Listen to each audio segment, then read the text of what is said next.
Orders, welcome back to my channel. It's time for a recap of what went down on this week's episode of Sister Wives.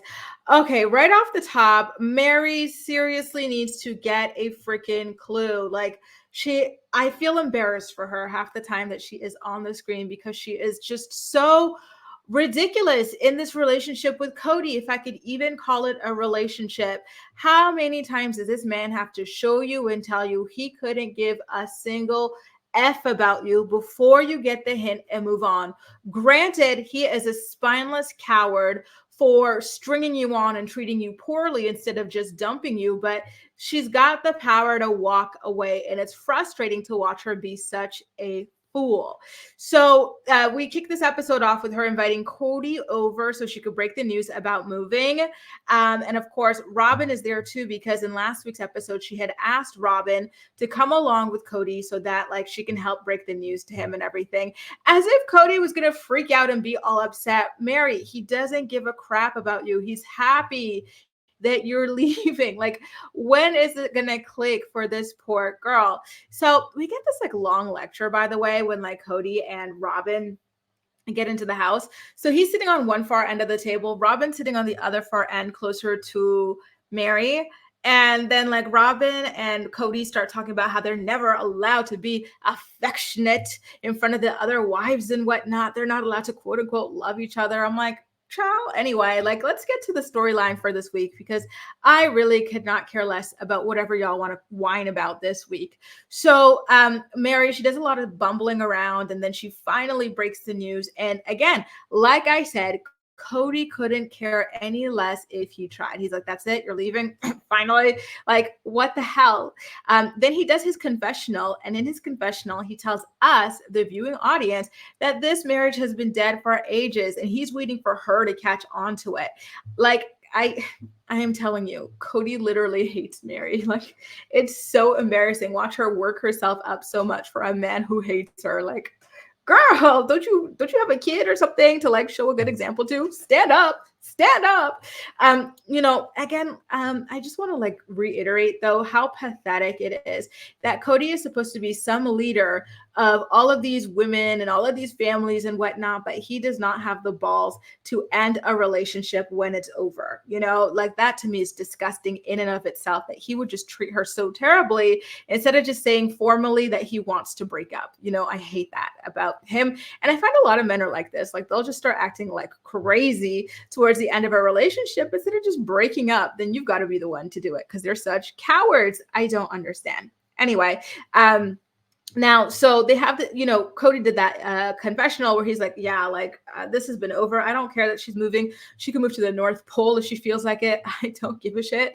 So Robin, she gets her confessional and she's like, wow, I think that something could really be happening here. There's still a spark. He asked her questions about that B&B she's going to be moving up to. He wouldn't have asked if there wasn't still a spark. I'm like, is this girl slow or is she trolling? Because there's no way that she sat in on that conversation and really left it believing that there could possibly be a spark between Kody and Meri. There is not even heat between Kody and Meri. There is literally nothing but a block of ice.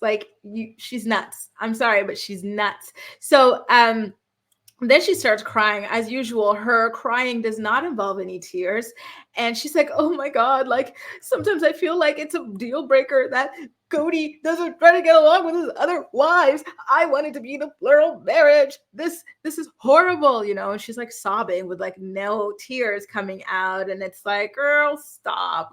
Stop. You know exactly what it is. It's playing out exactly the way you wanted it to. Don't play dumb with us now.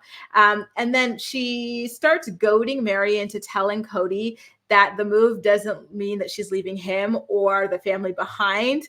And the way that Kody looked so freaking pissed, he was so excited. The whole time Meri was talking about leaving, he was like, yes, I could finally have her gone. And then guess what?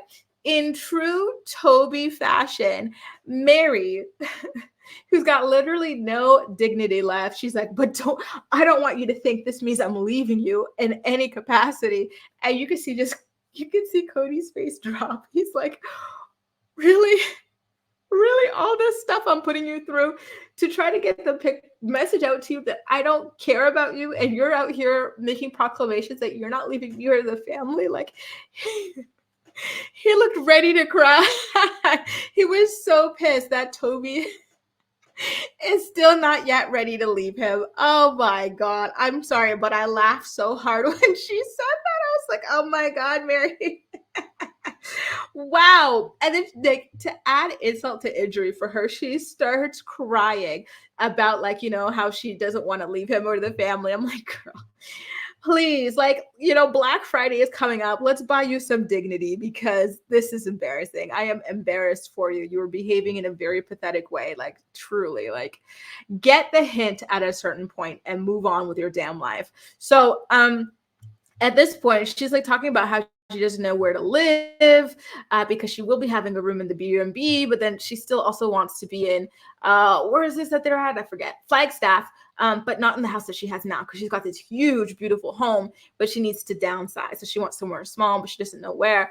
And then Kody, to really, truly show Meri just how much he despises her, he goes, well, I'm planning to build a garage to keep my cars in. So why don't I put a little shelf above my cars and you can sleep there? We'll call it an attic.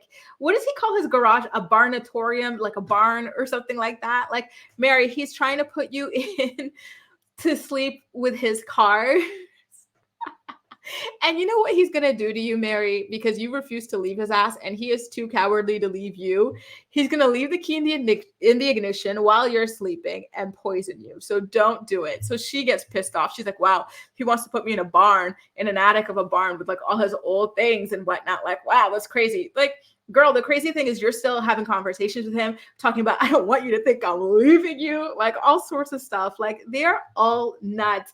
It's like I said in my first Sister Wives recap, but how did nobody tell me this was a comedy show? This is hilariously nuts, And so then Robin, with those fake tears again, she starts fake crying about how Meri allegedly told her to basically continue. Okay, listen, Meri's like, oh. Robin's like, oh. Meri told me, oh, please, never let me give up on this. So basically she's saying that this girl told her to hold her accountable and make sure that she's always going to act a fool for Kody. I'm like, really? If that was a serious conversation, Meri, you need to reevaluate your life even more than I thought you needed to, because that is wild. And then, what was crazy about this episode was watching him switch from his literal hatred of Meri, not trying to make her stay in any way, shape, or form, telling us he doesn't give a shit. I'm sorry to swear. Telling us that he doesn't give a crap about her and just wants her to go away, basically, and is waiting for her to get the hint. He switches from that to going on this date with Janelle, and he's like really trying to win over Janelle. It's Janelle's birthday, and what does he do? He makes reservations at like the most exclusive restaurant where it's impossible to make reservations to. He picks her up in this nice car. He wants to start over from zero. He feels heartbroken that Janelle doesn't want to start over. And he's like, how could you do this to me? This is so cruel. She's so mean to me. As if he doesn't treat Meri even worse, like it was just, the juxtaposition was wild. And then I noticed also when he went to Meri's house, he made sure to wear this giant like Super Bowl ring on his like left finger. And then even Meri pointed it out and she was a little bit shaken up by it, like that threw her off. But then when he went with Janelle, it was bare. It was bare, baby. And so to me, it was like, look, the disrespect that Meri puts up with is wild, and like just the way he treats her versus the other wifeys is just insanity. Okay. So Janelle tells us about how she accidentally held hands with him, like over their evening together. And then she took it back. She's like, oh, doesn't feel right anymore. And there you go. Like, that's how you know it's over. When it doesn't feel right anymore to have your hand in theirs, it's done. It's over. There's no more feeling. And so Kody's just playing hardcore victim about everything that went down on his date with Janelle, how she's not like falling over him and everything.